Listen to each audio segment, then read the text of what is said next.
दोस्तों नमस्कार। मैं प्रशांत कौशिक संवाद इंडिया के मंच पर आप सभी का हार्दिक स्वागत करता हूं, हार्दिक अभिनंदन करता हूं। आप सभी जानते हैं देश में नए नए मुद्दे लगातार राजनीतिक गलियारों में पैदा भी हो रहे हैं। राजनीति उन मुद्दों के इर्द गिर्द भी कहीं ना कहीं केंद्रित होती दिखाई देती है। चाहे सत्ता पक्षों विपक्षों, दोनों पक्षों को ही कहीं ना कहीं नए नए मुद्दों से जूझना ही पड़ रहा है और सामना भी करना पड़ रहा है, और एक दूसरे पर हमला करने का भी दोनों पक्षों को मौका मिल रहा है। उसी परिप्रेक्ष्य में दिल्ली में आपने देखा कि पार्लियामेंट में जब बाबा साहब अम्बेडकर के सम्मान की बात हुई तो उस पर दोनों पक्ष ने अपने अपने तर्क प्रस्तुत किए, और गृह मंत्री अमित शाह पर विपक्ष को बड़ा मौका मिला उन्हें घेरने का। और इसी को लेकर राजनीति पूरे देश में गर्म भी हो चुकी है, और उसको लेकर बिहार की राजनीति में भी उसका बड़ा असर पड़ने की लोग बात कहने लगे हैं। क्योंकि नीतीश कुमार और बिहार की जो राजनीति है, चाहे लालू प्रसाद यादव रहे हो या नीतीश कुमार रहे हो या तमाम नेता जो भी बिहार के इस समय हैं, सामाजिक न्याय की लड़ाई से निकले हुए नेता हैं। और सामाजिक न्याय की लड़ाई, बिहार ऐसी एक भूमि रही है जहां पर उस सामाजिक न्याय की राजनीति ने बहुत बड़ी जगह बनाई, और लगातार अनेक वर्षों से उसी के इर्द गिर्द पूरी बिहार की राजनीति केंद्रित भी रही है, और लगातार उसको लेकर वो आगे बढ़ते रहे हैं। चाहे लालू प्रसाद यादव का कार्यकाल रहा हो, और वर्तमान में नीतीश कुमार जो अनेक वर्षों से मुख्यमंत्री बिहार में बने हुए हैं। ऐसे में लोग कयास लगा रहे हैं कि नीतीश कुमार जो बाबा साहब भीमराव अम्बेडकर का मुद्दा राजनीति के केंद्र में आ गया है, उसको लेकर क्या अपनी राजनीतिक दिशा पुनः बदलेंगे, क्या वे दोबारा से पलटेंगे, क्या दोबारा से नया गठबंधन बिहार में देखने को मिलेगा। तमाम बातें राजनीतिक गलियारों में इस समय चर्चा का विषय बनी हुई है, और इन्हीं मुद्दों पर आज हमारी चर्चा है कि हम जानेंगे किस तरह से बिहार की राजनीति में क्या संभावना है, या जो लोग आकलन कर रहे हैं केवल उनका अपना आकलन ही है, ऐसी कोई राजनीतिक परिस्थितियां बिहार में नहीं बदल रही हैं या वास्तव में बदल रही हैं। तो दोनों तरह की बात है कि राजनीति बिहार की किधर जा रही है, कहाँ उसकी आने जाने की संभावना है। तो हमारे साथ बहुत ही सीनियर जर्नलिस्ट है, उनका परिचय मैं आपसे करा देता हूँ। हमारे साथ मुकुल त्रिपाठी जुड़े हैं, बहुत ही सीनियर जर्नलिस्ट है, अनेक वर्षों का उनका पत्रकारिता का अनुभव है। बहुत बहुत स्वागत करता हूँ, बहुत बहुत अभिनंदन करता हूँ। तो मुकुल जी, जैसे बिहार की राजनीति की अगर हम बात करें, तमाम तरह की राजनीतिक वहाँ पर इस समय घटनाक्रम भी देखने को मिल रहे हैं, और सामाजिक न्याय की जो राजनीति रही है, बिहार उसका बड़ा एक मजबूत केंद्र रहा है अनेक वर्षों से। चाहे पहले लालू प्रसाद यादव जी का कार्यकाल रहा हो, चाहे नीतीश कुमार जी का अनेक वर्षों से कार्यकाल है। ऐसे में जो बाबा साहब भीमराव अम्बेडकर की जो सम्मान की बात लगातार विपक्ष के द्वारा कही जा रही है, और जो राजनीतिक केंद्र में बाबा साहब एकदम से आ गए हैं, चाहे आरक्षण की बात हो या जाति जनगणना की बात हो, ऐसे में बिहार की राजनीति को लेकर तमाम तरह की कयासबाजी का, अटकलबाजी का नया दौर भी शुरू हो चुका है।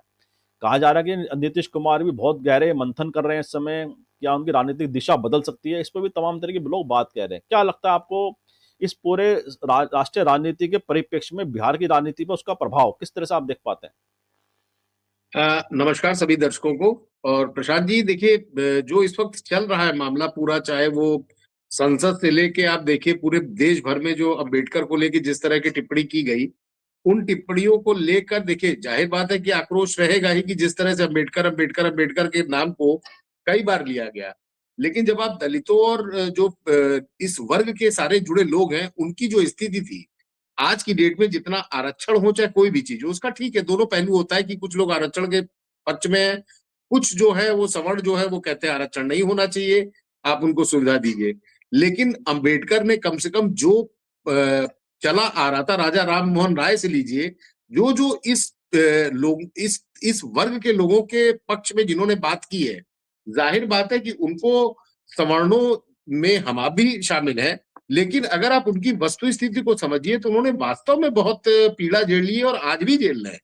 आपको याद होगा, और अक्सर खबरें में दर्शक खबर में दर्शक भी जानते हैं कि कोई घोड़ी पे चढ़ रहा है, चाहे वो पुलिस वाला इनफैक्ट हो। अभी तो हाल में पुलिस वाले की आई थी कि एक सिपाही घोड़े पे चढ़ रहा था, तो उसको घोड़े पे एक जो सवर्ण समाज था उन्होंने मना कर दिया कि आप घोड़े पे नहीं चढ़ सकते। तो ऐसे में ये तो एक बहुत मामूली चीज आप जिसे कहिए कि ये तो शादी की बात थी, लेकिन जो दलित वर्ग है, जो जैसे हमारे यहाँ जो स्वीपर होते हैं या अन्य जो वर्ग है, उनके उनकी इतनी उपेक्षा की गई है कि उसको खड़ा करने का जो अगर कोई किसी ने वास्तव में आजादी के बाद काम किया है तो संविधान ने किया है। संविधान में अगर अंबेडकर जी ने ये सोचा और सोचने के बाद इस चीज को अगर लाए और उसको लागू किया गया और प्रभावी रूप से लागू किया गया, आप इसमें ये नहीं कह सकते कि ये कोई हवा की बात थी कि आपने, जैसे बहुत सारे ऐसे नियम होते हैं जो बनते तो हैं कागजों पे, लेकिन धरातल पे उसका कोई असर नहीं पड़ता। लेकिन आज की डेट में आप देखिए तो उसपे इस तरह की टिप्पणी करना, जाहिर बात है कि उस समाज को तो कभी अच्छा नहीं लगेगा। और वो उनके, आप कहिए कि जैसे आप, उन्होंने भगवान को तो नहीं देखा, लेकिन अम्बेडकर जी को तो देखा है ना, उनकी फोटो भी है, उन्होंने जो काम किया उनके आंख के सामने है। तो ऐसे में ये चीजें, बिहार क्या, उत्तर प्रदेश क्या, जहां जहां इस वर्ग के लोग हैं, पंजाब में है, हरियाणा में है, दलित वर्ग जो है, ये बहुत बड़ी आबादी एक है। इसको अगर आप देखिए तो शायद सवर्णों से ज्यादा आबादी इन लोगों की है। तो उनको अगर उस निचले स्तर से उठा के अगर किसी ने सरकारी नौकरियों में हो, चाहे आपका किसी भी चीज में समाज के हर वर्ग के साथ बैठाने का काम, वो अम्बेडकर जी के फेवर में जाता है। और उन्होंने ही किया है संविधान में इस चीज को लेकर। बीजेपी के साथ ये चल रहा था कि बीजेपी चूंकि मानी जाती है सवर्णों की पार्टी 2014 से पहले तक, लेकिन जब से 2014 के बाद इन्होंने वास्तव में जो दलितों को, चाहे मायावती को नेस्तानाबूद करा हो, उनके वर्ग का वोट अपने पास लाया हो, इसका प्रभाव ये पड़ा कि वो वर्ग बीजेपी के साथ गया, तभी बीजेपी को इतनी ऐतिहासिक विजय मिली। लेकिन ये कहना और संसद में कहना, पूरे देश ने देखा, ये इस वर्ग को अच्छा नहीं लगा है।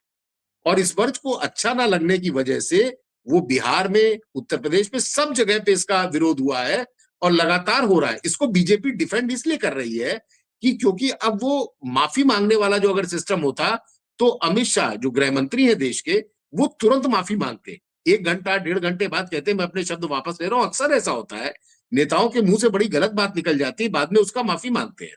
और उसमें कई मामले बीजेपी से भी जुड़े हैं और अन्य दलों से भी जुड़े हैं कि लोगों ने अपने शब्द वापस लिए, चाहे वो किसी वर्ग को लेकर हो, चाहे वो किसी जाति को लेकर हो, ऐसे बयान आए हैं और उस पर माफी मांगी गई है।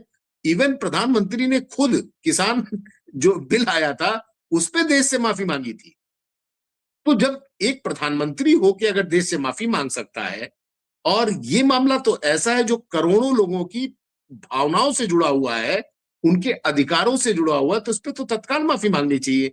तो इसका असर आने वाले चुनाव में कितना विपक्ष कैच करा पाता है, ये विपक्ष के ऊपर है। चूंकि विपक्ष में जो पहले मुखिया थे, जैसे अभी बिहार का जिक्र किया, नीतीश कुमार उसके संयोजक बने थे। संयोजक बनने के बाद उनको उस पर्टिकुलर, उन्होंने पूरा एनडीए ही छोड़ के बीजेपी को ज्वाइन कर लिया। उसके पीछे की भी स्टोरी आज तक बहुत लोग तरह तरह की स्टोरी बताते हैं कि क्या फिर वही चीजें शुरू हुई ऑपरेशन लोटस टाइप, कि उनको इस तरह से डराया गया, धमकाया गया कि आप नहीं आएंगे तो आपका सरकार गिरेगी। जाहिर बात है कमजोरी नीतीश कुमार के पक्ष में रही होगी, वरना तो अच्छी खासी सरकार चलाते हुए आदमी क्यों अपना समर्थन वापस लेता है। और ऐसी क्या वजह थी कि अगर लालू प्रसाद यादव और उनकी फैमिली के साथ उनके संबंध और उनकी पार्टी आरजेडी के साथ अच्छे नहीं है, तो उन्होंने सरकार नहीं बनानी चाहिए थी, क्योंकि वो पहले भी एक बार उनके पास अनुभव था जिसपे उन्होंने सरकार बनाई, सरकार छोड़ी, फिर बीजेपी के साथ आए और फिर बीजेपी को छोड़ के आप चले गए। तभी उनको पलटू चाचा का एक संज्ञा दी गई कि पलटू चाचा है, ये पलट जाते हैं। तो ऐसे में अभी जो चल रहा है उसमें नीतीश कुमार का सबसे बड़ी चीज ये है कि नीतीश कुमार क्या बीमार है। वो ये कहा जा रहा है कि नीतीश कुमार की बीमारी कुछ है उनको, जिससे वो बहुत ज्यादा अचानक से, मतलब उन्होंने, वो अस्वस्थ है तो इसलिए वो चीजों में ज्यादा इन्वॉल्व नहीं हो रहे। लेकिन गृह मंत्री का जो ये बयान आया और उसके बाद सियासी गलियारों में जो एक, जिसे कहिए हलचल मची, हड़कंप मचा, और उसके बाद सारी स्थितियां बदल रही है। अच्छा, एक चीज और है बिहार की, हम लोग जो आज चर्चा कर रहे हैं, बिहार में दरअसल पिछले सप्ताह अमित शाह ने जो विधानसभा चुनाव को लेकर टिप्पणी की थी, नेतृत्व को लेकर, जैसे आपने देखा कि महाराष्ट्र में सरकार कोई और चला रहा था मुख्यमंत्री, इलेक्शन हुआ, इलेक्शन के बाद क्या स्थिति हुई, वो पूरी पलट गई। तो बीजेपी का ये देखिए एक गेम प्लान रहता है कि आप पहले किसी जगह बैठिए, पहले खड़े होने की जगह, पहले घुसिए, फिर खड़े होने की जगह बनाइए, फिर बैठने की जगह बनाइए और फिर लेट जाइए। तो ये जो एक सिस्टम होता है कि आपको अपनी मौजूदगी दर्ज कराने के लिए पहले कॉम्प्रोमाइज करना पड़ता है। तो बीजेपी उस मोड से अब आगे निकल चुकी है। अब वो कॉम्प्रोमाइजिंग की मोड में, ना तो महाराष्ट्र में, देखिए महाराष्ट्र में अगर आप बीजेपी का कोई भी दर्शक हमारा अगर इतिहास उठा के देखेगा, तो बीजेपी महाराष्ट्र में कुछ नहीं थी। वहां पे दो ही पार्टियां रहती थी, एक कांग्रेस रहती थी और एक शिवसेना रहती थी, जिनको बड़ी पार्टी आप कहते थे। लेकिन बीजेपी ने एक गेम प्लान के तहत, आज से नहीं, वो वर्षों से उनका गेम प्लान चलता है, उन्होंने स्टेप बाय स्टेप काम किया और उसमें उनको नो डाउट जो उनकी रणनीति रहती है उसमें उनको विजय भी मिली। उसमें आप ऑपरेशन लोटस लीजिए। लोटस तो अगर आप ऑपरेशन कराना चाहते तो क्यों नहीं कांग्रेस करा लेती है? कांग्रेस की सरकारें थी, कांग्रेस भी तोड़ती और फोड़ती रहती थी सरकारों को, लेकिन जिस तरह से फ्रंट फुट पे आके बीजेपी खेलती है और मीडिया को भी झेलती है, विपक्ष को भी झेलती है, कोर्ट को भी झेलती है, पत्रकारों को भी झेलती है, तो ये चीज सारी जाती है बीजेपी के पक्ष में, क्योंकि वो जिसे कहते हैं ना कि हमने गलती की लेकिन इस गलती को मानूंगा नहीं, और इस गलती को हम जस्टिफाई करके बताएंगे आपको कि मैंने जो किया सही किया।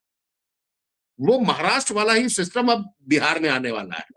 उन्होंने तो सबसे नीतीश पहले कुमार शिवसेना के साथ किया, शिवसेना के साथ सरकारें बनाई, और उसके बाद फिर धीरे धीरे करते करते उनको कमजोर किया, दो फाड़ किया, पार्टी तोड़ दी, एनसीपी तोड़ दी, जिसका कभी कोई सोच नहीं सकता था कि कहां शरद पवार और कहां बीजेपी, लेकिन उनके साथ ऐसा रहा कि उन्होंने पूरा नेस्ता नाबूद करके शरद पवार को भी चारों खाने चित्त कर दिया, जिसको अमित शाह से ऊपर माना जाता था कि उनसे बड़ा चाणक्य, उनसे बड़ा सेटर, उनसे बड़ा सरकार बनाने वाला, उनसे बड़ा सरकार गिराने वाला कोई नहीं रहता है। लेकिन आज वो उस भ्रांति से लोगों को निकाल के ये कह दिया गया भाई अमित शाह से बड़ा कोई चाणक्य कोई नहीं है। ठीक है, हार जीत होती रहती है, लेकिन अब बिहार में क्या होगा? बिहार में क्या रिपीट करेंगे? हालांकि कहा गया कि नीतीश कुमार ही हमारे नेता रहेंगे, लेकिन क्या नीतीश कुमार की स्थिति आज की डेट में है ऐसी? अभी जो 42-43 सीटों पे बचे हुए हैं, क्या इससे ये नीचे आते हैं? अगर ये गिर के 20 पे आते हैं और बीजेपी वहीं निकल के आगे और आती है, मैं कहता हूं कुछ ना हो, अगर ये 20 सीटें जो नीतीश कुमार आज 42-43 पे हैं, अगर इसी में अगर 20 सीटें यही इन्हीं की सीटें बीजेपी को मिल जाती है, बीजेपी अगर आंकड़ा और अपना बढ़ा लेती है, और नीतीश कम क्या बीजेपी फिर नीतीश कुमार को सही उनको मुख्यमंत्री प्रोजेक्ट करेगी? कभी नहीं होगा। जैसे शिंदे के साथ हुआ, लास्ट में क्या हुआ? शिंदे नाराज हुए, गांव चले गए, सब कुछ किया, लेकिन फाइनल क्या हुआ कि उनको पता है कि इस अगर साथ में नहीं आए तो हमारा क्या असर होगा। जिसे कहते हैं भय बिन होए न प्रीत। आप पहले भय पैदा करिए फिर प्यार कर लीजिए, तो वो बहुत लंबा चलता है, क्योंकि आपके पास उनकी एक नब्ज रहती है जिसको आप जब चाहे तब दबा दें, और बीजेपी इस चीज में माहिर है। और वहां के नेता हो, चाहे उनके पास सारी एजेंसियां हो, लोगों के पास सारे कच्चा चिट्टा है, और जब आप किसी मंत्रालय में आते हैं तो पुरानी फाइलें भी आप खंगाल लेते हैं।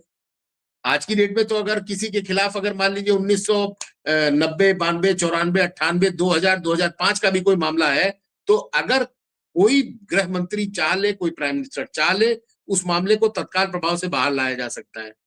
तो अगर पिटारे में से कोई नाग निकल आया तो डसेगा किसको? जांच करने वाले को तो कभी नहीं। वो तो पीड़ित वही रहेगा और बर्बाद भी वही होगा जो उसमें इन्वॉल्व था। आप ठीक है, कोर्ट है, सब कुछ है, सारी चीजें आती, बहुतों की तो जांच ही नहीं हुई। आरोप लगे, आरोप लगने के बाद उनपे कार्रवाई हुई, कार्रवाई वर्षों से चली आ रही है। तो लेकिन मुकुल जी इन एक बात, चीजों में हाँ, नेताओं को भी भय रहता है, और वही हाल जो सुनने में आया, देखिए सबूत किसी के पास नहीं है, जो नीतीश कुमार अगर आरजेडी को छोड़ के गए, उसके पीछे भी वहां के कुछ बड़े अधिकारी थे जो फंसे हुए थे, और फंसने के बाद ये कहा गया कि भाई अगर आप नहीं आएंगे तो फिर ये सारी फाइलें खुल जाएंगी, और फाइलें खुलने का मतलब होता है कि सरकार पे दाग, और पूरे कैरियर पे आपको और दर्शकों को भी पता होगा नीतीश कुमार की छवि बहुत ही ईमानदार नेता की है। उनके ऊपर आज तक कोई घपले का और घोटाले का आरोप नहीं लगा। डायरेक्ट इनडायरेक्ट वे में पुल गिरे, सब कुछ गिरे, लेकिन वो पुल किसने बनाया, कैसे बनाया, वो डिपार्टमेंट की गलती थी, सेंट्रल गवर्नमेंट की गलती थी, ब्रिज कारपोरेशन की गलती थी, किसकी गलती थी? इसकी तो जांच अभी तक कुछ नहीं हुई ना। और कितने पुल पुल लाइन से गिरे। तो ये चीजें अभी सब एक कहते हैं कि जैसे अभी डिब्बा बंद है, वो डिब्बा खुलेगा, और खुलने में ये है कि नीतीश कुमार और बीजेपी दोनों, जेडीयू और बीजेपी के बीच में दूरियां बढ़ रही हैं। और भले ही बीजेपी के पक्ष में अभी जैसे केंद्रीय मंत्री लल्लन सिंह का एक बयान आया था, और नीतीश कुमार ने चुप्पी, नीतीश कुमार की जो चुप्पी है वो भी सबको हैरान कर रही है कि आखिर Nitish Kumar as a chief minister होके इतना सब होने के बावजूद बोल क्यों नहीं रहे? क्या बिहार में इस वर्ग की आबादी कम है? क्या उस चीफ मिनिस्टर के अपने जो चाहे उनका विधानसभा क्षेत्र हो, चाहे वो लोकसभा में जो सीटें जीते हो, क्या वहां पे इस तरह की आबादी नहीं रहती? उसका रिएक्शन क्या है? रिएक्शन लोगों को तो आज अखबार से, टीवी से, सोशल मीडिया से सारी चीजें लोग कहते हैं ठीक है, हमारे लोकसभा अध्यक्ष हो चाहे राज्यसभा अध्यक्ष हो, सीधे कह देते हैं कि इसको हम हटा दे रहे हैं, अब ये इसका कोई रिकॉर्ड में नहीं रखा जाएगा इसको। लेकिन वो चीजें वायरल तो होती हैं, लोग उसकी क्लिप बनाते हैं, वो वर्षों तक चलेंगी, वो कभी खत्म नहीं। आप इसमें यूट्यूब से हटा दीजिएगा, लेकिन लोगों के डिवाइस में तो रहेगी। इसमें मुकुल जी ऐसा तो यही कोई बात आ रही व्यवस्था नहीं। हाँ, हाँ, मुकुल जी तो आपको रोकूंगा मैं, इसमें यही बात निकल के आ रही है कि नीतीश कुमार की राजनीति को समझने वाले लोग ये कह रहे हैं, जब भी नीतीश कुमार ऐसा कोई बड़ा निर्णय लेते हैं अपनी राजनीति का, अदला बदली का कह लो, पलटने का कह लो, या जो भी उनका एक राजनीतिक जो उनकी जो रणनीति रहती है, वो एकदम साइलेंट मोड में चले जाते हैं और किसी से मिलना जुलना वह बड़ा कम कर देते हैं, लोगों से मिलना जुलना भी, और अपने राजनीतिक जो उनके सहयोगी भी होते हैं उनसे मिलना जुलना कम करके बड़ा साइलेंट मोड में चले जाते हैं। और इसमें नीतीश कुमार की जो रणनीति इसी तरह से दिखाई भी देती है। और एक यात्रा पे भी नीतीश कुमार निकल रहे हैं, उसका जो पोस्टर लॉन्च हुआ है उसमें भी जो उनकी भाव भंगिमा है, जिस तरह का पोस्टर रिलीज हुआ है उंगली उठाते हुए, वह भी बहुत कुछ संकेत कह रहा है। राजनीतिक गलियारों में ये भी चर्चा है कि पोस्टर का जो उनका जो जिस तरह से उन्होंने पोस्टर में फोटो खिंचवाया, अपना जो फोटो उनका है वह भी बहुत सारी चीजों को प्रदर्शित कर रहा है। और बिहार की बात होगी तो केवल नीतीश कुमार की बात होगी, जो इस तरह की बातें कही जा रही हैं, क्या वो नीतीश कुमार भी समझ रहे हैं बीजेपी की रणनीति को, बीजेपी की चाल को वो भी समझ रहे हैं, इसलिए वह भी आने वाले समय की परिस्थितियों को भांपते हुए कुछ कदम ले सकते हैं अपनी रणनीति को अमली जामा पहनाने के लिए? क्या लगता है आपको?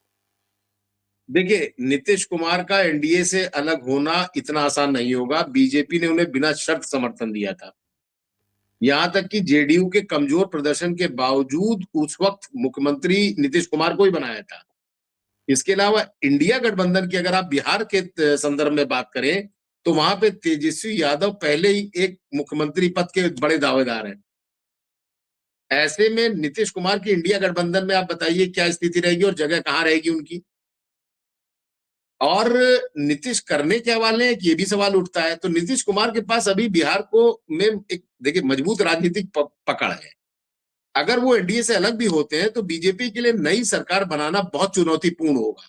क्या वो नंबर पा पाएगी उतना, ये भी कंफर्म नहीं है। वही आरजेडी के साथ गठबंधन की संभावनाएं कम नजर आती हैं। मतलब जो एक्सपर्ट लोग हैं वो बता रहे हैं, जो वहां के जानकार लोग हैं और जो हम लोगों से बातचीत हुई, कि इन परिस्थितियों में नीतीश कुमार का भी एनडीए में बना रहना बेहतर विकल्प है, बशर्ते कि उसको छोड़ देना। पटना से दिल्ली तक इसी बात की हलचल रहती है कि राजनीति में संभावनाएं लगातार बढ़ जाती है और भाई लोग उसको एक जिसे कहते हैं शगुफा छोड़ देते हैं कि भाई नीतीश कुमार ने उंगली उठा दी, नीतीश कुमार अब कुछ करने जा रहे हैं। बट नीतीश कुमार के पास है क्या? नीतीश कुमार के पास उतने नंबर भी नहीं है। नीतीश कुमार भी एनडीए को जिस वजहों से आए थे एनडीए में, क्या वो वजह खत्म हो गई जिस जो ऐसी बगावत कर सकते हैं?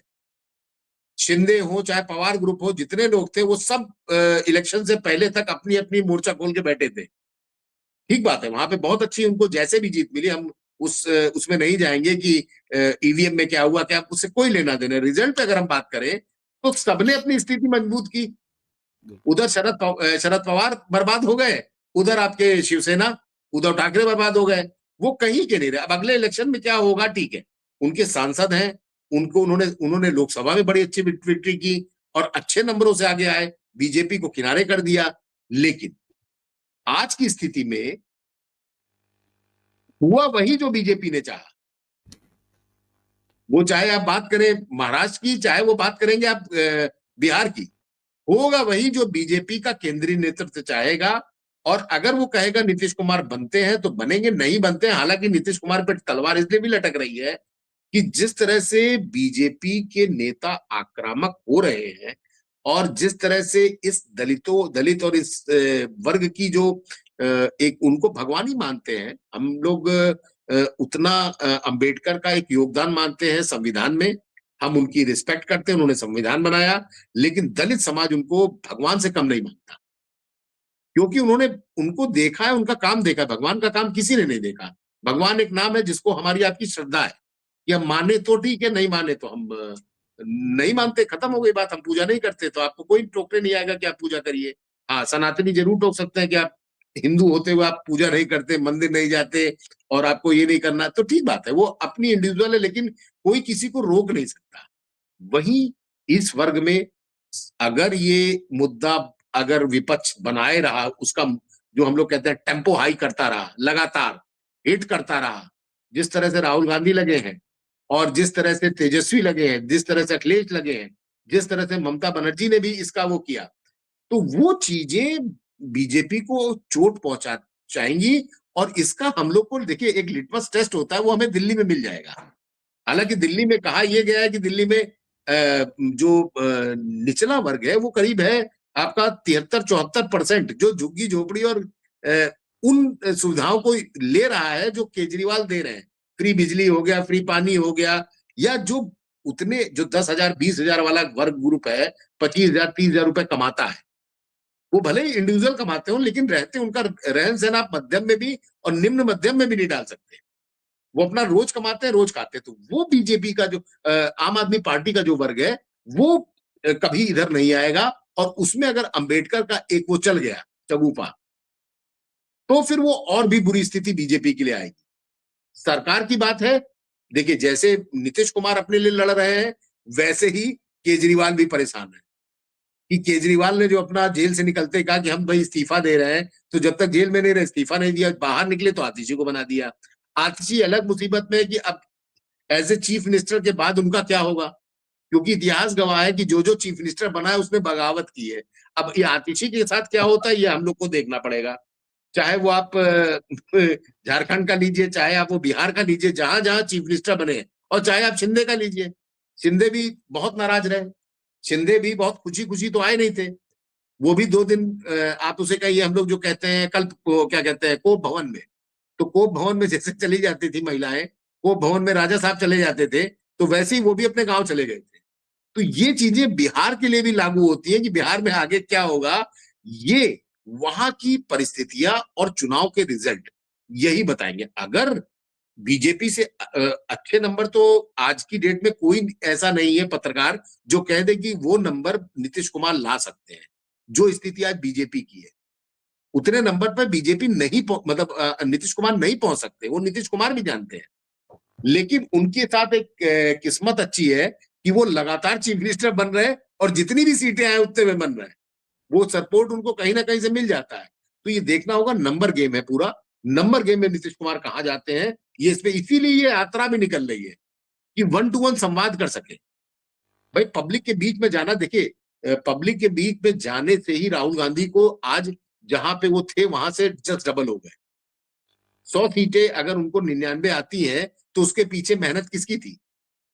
एक नाम आप कांग्रेस का नहीं बता सकते, हमारे दर्शक भी जानते हैं कि उसने जो मेहनत की, जितना भी चला, उसका कुछ रिजल्ट तो मिला।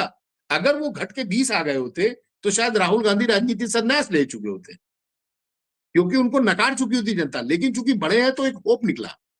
और वहीं बीजेपी कभी नहीं चाहेगी कि यहाँ पे अब की बार वो आरजेडी को, कांग्रेस को, जितनी भी सीटें वहां पे आई थी बिहार में, उनको भी खत्म करने के लिए टीमें लग गई हैं। लोग जा रहे हैं और वहां बाकायदा हॉल्ट करके, जिस तरह से हरियाणा में हुआ, जिस तरह से आपका महाराष्ट्र में हुआ, उसी तरह से ये बिहार छोड़ना नहीं चाहेंगे, क्योंकि बिहार बड़ा राज्य है। और बिहार में जो देखिए, बिहार हो गया, उत्तर प्रदेश हो गया, महाराष्ट्र हो गया, पश्चिमी बंगाल हो गया, इससे बड़े राज्य कहीं नहीं। जितनी चाहे लोकसभा हो चाहे विधानसभा को अगर आप एक आंकड़े में जोड़िए, और मध्य प्रदेश तब भी आप मानेंगे कि चूंकि आबादी के हिसाब से कम है और वहां पे खनिज है, लेकिन जो चीजें हैं जो मेन है, बिहार आपका ऐसी चीज है कि बिहार में जो कहते हैं ना, उत्तर प्रदेश और बिहार के लोगों के खून में पॉलिटिक्स है। तो वो पॉलिटिक्स कहाँ निकलेगी? बीजेपी अगर उसको नहीं कैच करा पाई, तो बीजेपी जानती है कि ये राज्य जीतना हमारे लिए और हमारी सरकार होनी चाहिए। अभी तक बीजेपी का एक दर्द है कि यहाँ पे इनका मुख्यमंत्री नहीं बना। पिछले 20 सालों में उप मुख्यमंत्री की वो पावर नहीं होती जो चीफ मिनिस्टर की होती है। और डबल इंजन की सरकार अगर चाहिए तो वहां की जनता में यही सनातनी जो एक इंजेक्शन होता है, जो आपका मुस्लिमों के खिलाफ एक इंजेक्शन होता है, पाकिस्तान होता है, आपका जो हमला होता है सारा, चाहे वो लालू परिवार हो चाहे किसी पे भी हो, तो वो चीजें बदस्तूर जारी रहेगी। और विश्वास मानिए बीजेपी यहाँ पे बेहतर करने की कोशिश करेगी और उससे कमजोरी सिर्फ नीतीश कुमार को मिलेगी। नीतीश कुमार बढ़ जाए, ये बहुत बड़ी बात होगी कि नीतीश कुमार इन नंबर से आगे चले जाएं, क्योंकि नीतीश कुमार अब ढलता हुआ सूरज है। नीतीश कुमार उम्र के उस पड़ाव में आ चुके हैं कि अब उनके पास आगे कुछ नहीं है और उन्होंने एक चीज और करी है कि उनके ऊपर कभी परिवारवाद जैसा कोई नहीं लगा। उनका लड़का अलग रह कमाता है, उसको राजनीति से कोई लेना देना नहीं है, उनकी वाइफ कभी राजनीति में नहीं आई। लेकिन जैसे बाकी पॉलिटिशियन होते हैं, उनको कोई ना कोई एक उनका एक सहारा हो जाता है कि भाई हम नहीं तो हमारे पीछे ही है। भाई बूचड़ शरण सिंह को टिकट नहीं मिला तो उन्होंने कहा भाई लड़के को दे दो। ऐसी स्थितियां उनके साथ नहीं है, इसलिए उनकी छवि थोड़ी अच्छी रहती है। अदरवाइज बीजेपी यहाँ पे चाहेगी कि अब की मुख्यमंत्री उनका अपना बने, उसके लिए भले ही अभी कोई ऐसी रार ना हो। देखिए, टीका टिप्पणी तो सब चलती है, बुरा मान के नीतीश कुमार के पास ऑप्शन नहीं है। अगर वो जाते हैं तो पुराने केसेस का क्या होगा, जो वहां पे कई ऐसे घोटाले हुए हैं, जो सारी फाइलें सेंट्रल गवर्नमेंट के पास पड़ी हुई है, एजेंसियों के पास पड़ी हुई है। तो ये सोचना वहां की जनता का काम है। और बीजेपी, फिर मैं कहूंगा कि नीतीश कुमार अगर बीजेपी के साथ रहेंगे तो और कमजोर होंगे, क्योंकि बीजेपी ने ही इनको कमजोर किया है। अगर इनका आप इतिहास उठाइए, शुरुआत से लगातार ये कमजोर ही होते जा रहे हैं, और जितना ये कमजोर हो रहे हैं उतना बीजेपी वहां पे स्ट्रांग हो रही है। जी तो ये बात तो नीतीश कुमार भी अच्छी तरह समझ रहे हैं। जैसा आपने कहा कि बीजेपी के साथ रहने से ठीक है, सत्ता में बरकरार हैं, लेकिन क्या कि उनकी जो राजनीतिक ताकत है, हैसियत है, वो लगातार कमजोर हो रही है। और ऐसे में अगर हम तेजस्वी यादव या लालू यादव का देखें साथ में, अगर नीतीश कुमार के साथ आते हैं, तो तेजस्वी यादव के पास अभी बहुत सारी उम्र है उनके पास, राजनीतिक रूप से 4 साल 5 साल बाद भी, वो 6 साल बाद भी मुख्यमंत्री बन सकते हैं। तो ऐसे में आपस में जो समायोजन उनका आपस का है कि नीतीश कुमार मुख्यमंत्री रहेंगे अगर वो चुनाव जीतने के पश्चात भी, तो उनके लिए ज्यादा इंडिया गठबंधन ज्यादा सूट करेगा इस परिप्रेक्ष्य में। और साथ ही बाबा साहब अम्बेडकर की जो राजनीति है, उन्हें मानने वालों जो राजनीति है, बिहार एक ऐसी भूमि रही है जहाँ उस राजनीति को हमेशा मतलब बड़ा विस्तार हुआ उस राजनीति का। वहां पर चिराग पासवान हो, जहाँ रामविलास पासवान के पुत्र हैं, जीतन राम मांझी हो, जो एनडीए के सहयोगी हैं।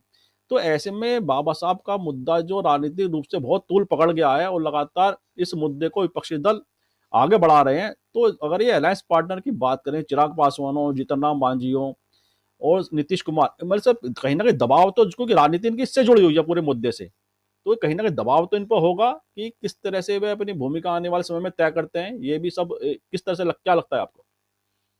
देखिए, जितनी भी बातें हैं ये सारे, फिर मैं प्रशांत जी बोलूंगा, अब जब कोई मुख आपसे अगर मैं कुछ पूछूं और आप कोई जवाब ही ना दें, आप रिएक्ट ही ना करें, तो पब्लिक क्या समझे? मैसेज अभी गया कहाँ है? भाई चीफ मिनिस्टर अगर कुछ बोलेगा इस विषय पे कि अंबेडकर का जो अपमान हुआ है उस पे, अगर वो साइलेंट, अगर वो सूम बन जाएंगे जिसे हम लोग कहते हैं, सन्नाटे में बैठ गए, तो फिर उसके बाद पब्लिक क्या सोचेगी? कि या तो देखिए, अगर आपकी चुप्पी में हाँ भी होती है ना भी होती है, अगर आप चुप हो गए तो आपकी चुप्पी को क्या समझा जाएगा? हाँ ना दोनों होता है। तो ये पब्लिक को डिसाइड करना है। और अगर इस विषय पे अगर ये मुंह खोलते हैं नीतीश कुमार, तो जाहिर बात है दूध का दूध पानी का पानी हो जाएगा। वो किस पक्ष में है? क्या वो बीजेपी को डिफेंड कर रहे हैं? अगर डिफेंड कर रहे हैं तो अंबेडकर का मजाक उड़ाने वालों के साथ है। और अगर ये डिफेंड नहीं करके कुछ बोलते हैं तो फिर दोनों के बीच में फिर क्लैश हो जाएगा। और तब बीजेपी के नेता, चाहे वो सम्राट चौधरी उनके उप मुख्यमंत्री हो, चाहे वो सेंट्रल केंद्रीय में गिरिराज सिंह से लेके सारे लोग, अटैक करेंगे मुख्यमंत्री के ऊपर। हालांकि मुझे नहीं लगता कि जल्दी नीतीश कुमार इस तरह के किसी विवाद के बीच में पड़ेंगे। वो इसका बीच का रास्ता निकालेंगे। और ठीक है, अभी कांग्रेस को लेके बहुत कुछ कहा जा रहा है कि भाई नेहरू ने बेइज्जती कर दी थी, हरवा दिया था, ये करा दिया था, लेकिन बुला के उनको फिर सम्मान भी तो वही दिया था। अगर इतना ही अगर चिढ़े होते तो संविधान रचयिता कोई और होता, फिर इनको बुला के क्यों बोला जाता कि आप आइए और बनाइए? इनको कमेटी का अध्यक्ष क्यों बनाया जाता? तो ये चीजें देखिए, सब इतिहास की चीजों को कुरेद कुरेद के निकालना, कि किसी का अगर मान लीजिए बाप, अगर मान लीजिए उसने एक चोरी चोरी की थी, तो उसके लड़के को भी वही दंड देना, ये तो कानून भी नहीं कहता है। तो आप कैसे कह सकते हैं? और गलतियां हर इंसान से होती हैं, हर पार्टी से होती है। भाई बीजेपी के राष्ट्रीय अध्यक्ष घूस लेते हुए पकड़े गए, बहुत कुछ वहां पे भी हुआ है, पूरे दुनिया में देखा है। स्टिंग ऑपरेशन में एक से एक नेता फंसे गए। और पैसा लेने के मामले में तो चाहे वो कांग्रेस हो चाहे बीजेपी हो, सब लोगों ने, कई चैनलों ने, जब लोकसभा इलेक्शन होता था तो हम आपको इतना करोड़ रुपए देंगे, ये पहले शगुफा चलता था और कुछ नहीं होता था, कैमरा लेके पहुंच गए, कुछ पैसा डाल दिया और बाकी हम आपको, तो बहुत ये चला है, इस देश में चला और देशवासियों ने देखा है। तो सब जानते हैं। देखिए, पॉलिटिक्स एक नंगा नाच है जिसे कहते हैं आप कुछ भी कर डालिए। और संसद हमारी ऐसी हो गई कि अब इसको प्लेटफॉर्म बना दिया गया है कि वहीं पे आगे लड़िए। अब जहां तक पहले मुंह से बोला जाता था, तो हाथ लाठी डंडा भी आ गया, हाथ पांव भी चलने लगा, एफआईआर होने लगी। तो अब बचा क्या है? अब इस लोकतंत्र में अगर वो मंदिर कहा जाता है, तो मंदिर में जब तलवारें खिंच जाए, लाठियां निकलने लगे, और जब जो बैनर पोस्टर ना लेके आप डंडे पे लगा के अगर चले, तो कल की डेट में आप कुछ नहीं कह सकते। हम लोग देखेंगे यहाँ पे फिर जूतम पैजार होगी, और हो ही चुकी है। लेकिन जूता और ये सब तो फेंका ही जा चुका है। लेकिन आने वाले समय में बहुत कुछ होगा। आने वाले समय में हो सकता है हाथापाई खून खच्चर हो, कि एक दूसरे का दांत तोड़ दिया, कि आपके जितना बाहुबल है आप कूट दिए। दोनों जो मतलब बड़ी हास्यास्पद बात है कि अंबेडकर के बाद जब दोनों प्रदर्शन हुआ, तो सब पूरी दुनिया देख चुकी है। घंटे भर सांसद जी की पट्टियां चेंज होती जा रही है। पहले एक पिच्ची लगी है, फिर उसके बाद इतना बंद गया, फिर उसके बाद पूरे पे पट्टी लग गई। ऐसे करके उस समय के साथ सबने बाकायदा फोटो शेयर किए। तो बड़ा हास्यास्पद रहता है। आप सत्ता में, और जब आप सत्ता में रहते हैं तो आपको थोड़ी गंभीरता आनी चाहिए। अगर आपकी गंभीरता नहीं है, तो ये एक मजाक का विषय होता है प्रशांत जी। और दर्शक भी हमारे जानेंगे कि ये बड़ा दुखद है। आप सत्ता में आप अच्छे काम करिए, आप किसी की बुराई करिए ही मत। आप सिर्फ अपने अच्छे काम दिखाइए कि हमने ये किया है। लेकिन चूंकि पॉलिटिक्स करनी है और सरकारें बनानी है, बेसिकली सरकार बनानी है दिस वे और दैट वे। अगर दिस और दैट वे में आप आते हैं, तो आप कोई भी काम ऐसा होता है गलत सही आपके लिए खत्म हो चुका होता है। चाहे वो लोटस ऑपरेशन लोटस चलाना हो, चाहे आपको किसी को ब्लैकमेल करना हो, चाहे सीबीआई डालनी हो, चाहे ईडी की रेड डालनी हो, आप सब कुछ करते हैं सिर्फ इसलिए कि ये बंदा गिर जाए, और गिरने के बाद हमारे खेमे में आ जाए। और लोग आ रहे हैं, तो जाहिर बात है कि किसी की अगर स्पाइनल टाइट होगी, कहेंगे हमें जेल भेज दो। लेकिन आज की दुनिया में कलयुग है। हर आदमी जो बड़ा नेता है वो इसी में रहना चाहता, कोई जेल में सलाखों के पीछे नहीं रहना चाहता। तो कहता है साला जितनी दिन जिंदगी बची है, दैट वो तो हम गुजार ले। क्या दिया कांग्रेस ने? जितना मौज करनी थी कर लिए जब तक सरकार थी। अब जिसकी सरकार है उसके साथ हम मौज कर लेंगे, कौन हमको उखड़ने वाला है? तो चाहे वो आपके राजनेता हो, चाहे प्रवक्ता हो, अब तो नई खेम आ गई, प्रवक्ता भी एक दूसरे में तुरंत तुरंत, कल तक वो जिसको मुद्दों पे नेस्ता नाबूद किया करते थे, जीरो गिनाते थे कि इतने में कितने जीरो होते हैं, वो सब भी पहुंच जाते हैं उसी पक्ष में। तो आप कुछ भी नहीं कह सकते। ये पॉलिटिक्स अनप्रिडिक्टेबल है, और इसको प्रिडिक्ट करना, नेशनल मीडिया फेल हो चुकी है। जब आप इलेक्शन के उसमें आते हैं, बहुत करोड़ों खर्चा करा जाता है, इतनी सीटें आ रही हैं, 400 पार चले जाएंगे, 437 चले जाएंगे, कोई तो 500 दे दे रहा है।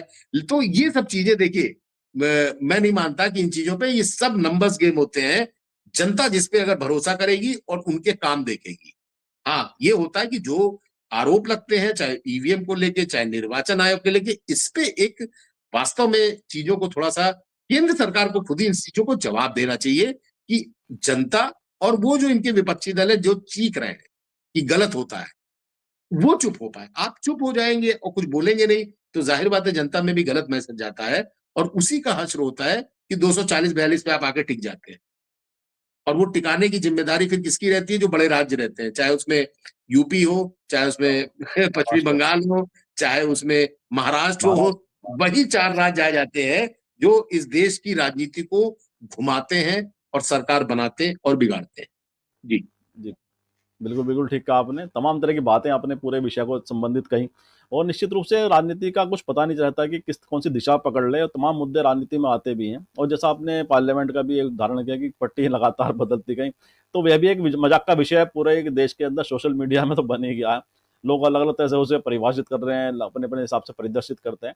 तो ये बड़ा एक दुर्भाग्यपूर्ण भी कहेंगे हम, अगर पार्लियामेंट के इतिहास से की बात करें, गरिमा के संबंधित बात करें, क्योंकि कभी पार्लियामेंट के अंदर घटित घटना का कोई एफआईआर सत्ता पक्ष के द्वारा तो खास तौर से मेरे ख्याल से नहीं हुई है, जहां तक मुझे ध्यान है। तो सरकार के मंत्री एकदम तुरंत, जो सांसद हैं वो तुरंत पहुंच गए एफआईआर करवाने, और संबंधित वीडियो अभी तक सामने नहीं आया। यह भी बड़े सवाल लगातार पैदा कर रहा है कि आखिरकार ऐसी वीडियो क्यों नहीं आ रही सामने, जो देश की राजनीति को इसने हिला कर रख दिया हो। जी मुकुल जी, कुछ कहना चाह रहे हैं? मैं ये कहना चाह रहा हूं कि आपने एफआईआर करा दी, मगर किसी का ध्यान गया है कि एक एसएचओ या एक एसीपी की क्या ये हिम्मत है कि वो संसद के अंदर चला जाए? वो किससे पूछताछ करेगा? मौके पे जाएगा, मौका मुआयना करेगा? जितने लोग भी थोड़ा बहुत भी अगर लॉ जानते होंगे, तो कोई घटना होती है तो मौके पे जाती है। तो किस किस एसीपी की हिम्मत है जो संसद के अंदर जाके मौके पे जाके उसकी कि हाँ क्या था, किससे सीसीटीवी फुटेज मांगेगा? और वो फुटेज है किसके पास? क्या लोकसभा अध्यक्ष जो जिनकी जिम्मेदारी रहती है वो फुटेज देंगे? इतने दिन होने के बाद जब वो कुछ नहीं निकला तो अब क्या होगा? और एफआईआर किसी सांसद का एक एसएचओ जो जांच अधिकारी आईओ होगा वो क्या जांच वो जाके उनसे सवाल जवाब कर पाएगा? तो ये चीजें बड़ा हास्यास्पद है। और ये जो एक शुरुआत हुई है इस तरह की एफआईआर की, ये आने वाले टाइम में प्रशांत जी बहुत ही दुर्भाग्यपूर्ण है और बड़ी खतरनाक चीज है। ये बिल्कुल ठीक बात। खतरनाक है, दुर्भाग्यपूर्ण तो है ही, मैं कहूंगा ये खतरनाक है। अगर यही सिस्टम चलता रहा तो आज जिसकी सरकार है, खुदा ना खास्ता कल बदलेगी, तो इसका सही क्या बात। आज होगा? फिर 1-to-1 गेम होगा। और वो ऐसा गेम होगा कि जिसे कहते हैं हम लोग वॉर। जैसे हम लोग एक होता है कि एक लोकतंत्र में दोनों दल एक दूसरे का सम्मान करते हुए लड़ते हैं। आदमी जब सामने विपक्षी भी आता है तो हाथ मिलाते हैं, यहाँ हाथ नहीं मिलाया जाएगा, यहाँ फिर जूतम पैजार होगी। हाँ, और ये तो अगर दिखाई दिया। ऐसे ही वो आपको जो लोकतंत्र पे कब्जा जो करना है। निशिकांत निशिकांत दुबे ने जो राहुल के प्रति वहां पे जो भाषा का उपयोग किया, उससे दिखाई देता है कि कितना आपस में कड़वाहट अंदर तक घुस चुकी है कि आप एक लोकसभा में विपक्ष के नेता को जिस भाषा से संबोधित किया, तो ये दिखाता है कि आपके अंदर कटुता कितनी है, विमर्शता कितनी है। तो आने वाले समय जैसा आप कह रहे हैं, निश्चित रूप से बड़ा दुखदाई क्षण भी थे, और आने वाले समय की जो परिपाटी तय की जा रही है वह भी कहीं ना कहीं एक बहुत बड़े प्रश्न चिन्ह संसद की जी गरिमा पर लगाते भी हैं। जी बिल्कुल। जी जी बिल्कुल। जी। जी जी, तो कुछ कहना चाह रहे जाहिर हैं, ऐड बात, करना चाह रहे हैं? जी जी जाहिर बात है कि ये चीजें हम आप तो देख लेंगे, लेकिन आने वाले जो नए नेता हैं, आने वाली जो नई पीढ़ियां हैं, जो हमारे बाद आएंगी, जो 2040-50 में जो आएगा, वो बच्चा जो अभी 12, 14, 15, 18, 20 साल का है, वो तब 40 साल का होगा 20 साल बाद। और अगर वो नेता नगरी में आया है तो उसने क्या सीखा? वो माइंडसेट तो उसका यही वाला है ना। जो आदमी देखता है 18, 20, 22 साल में, 25 साल में, वो तब 50 साल का होगा 30 साल बाद। तो उसके अंदर भी वही चीजें रहेंगी कि देखिए ये लोग ऐसे काम करके जीतते थे, हम भी ऐसे काम करके आगे बढ़ाएंगे। वो किसी भी दल का हो, मुझे ना बीजेपी ना कांग्रेस, उससे कोई लेना देना नहीं है। लेकिन वो जब इस तरह की रणनीति देखता है तो उसी रणनीति को फॉलो करेगा, क्योंकि इसमें क्विक सक्सेस है। आप सरकार गिराते हैं, आदमी भेजते हैं, पैसा आपके पास है, प्लेन आपके पास है, एजेंसी आपके पास है, हम एक बार आ जाए, उसके बाद हम वर्षों राज करेंगे। तो बिल्कुल ये चीज बिल्कुल। बड़ी खतरनाक है। ये चीज खत्म होनी चाहिए। जी बिल्कुल ठीक कहा आपने। जिस तरह से राजनीति को दिशा दी जा रही है, वह वास्तव में सोचने वाली बात है कि अगर हम राजनीति को किस तरफ ले जा रहे हैं देश की, उसकी जो गरिमा है उसके साथ हम क्या न्याय कर पा रहे हैं, ये दोनों पक्षों को सोचना पड़ेगा। और बिहार की राजनीति को लेकर जिस तरह से आपने पूरी परिभाषा उसे दी है, उसकी व्याख्या की है, निश्चित रूप से मुझे विश्वास है हमारे दर्शकों को चर्चा जरूर पसंद आएगी। और मैं आपका बहुत बहुत आभार और धन्यवाद व्यक्त करता हूँ कि आपने हमारे दर्शकों में समय निकाला। बहुत बहुत धन्यवाद आपका। और मैं आप सबसे भी आग्रह करता हूँ, इस वीडियो को लाइक करें, शेयर करें, कमेंट करें, साथ ही संवाद इंडिया चैनल को सब्सक्राइब के साथ बेल आइकन जरूर दबाएं, जिससे संवाद इंडिया के अपडेट आपको समय से मिलते रहे। आपसे का बहुत बहुत धन्यवाद, बहुत बहुत अभिवादन।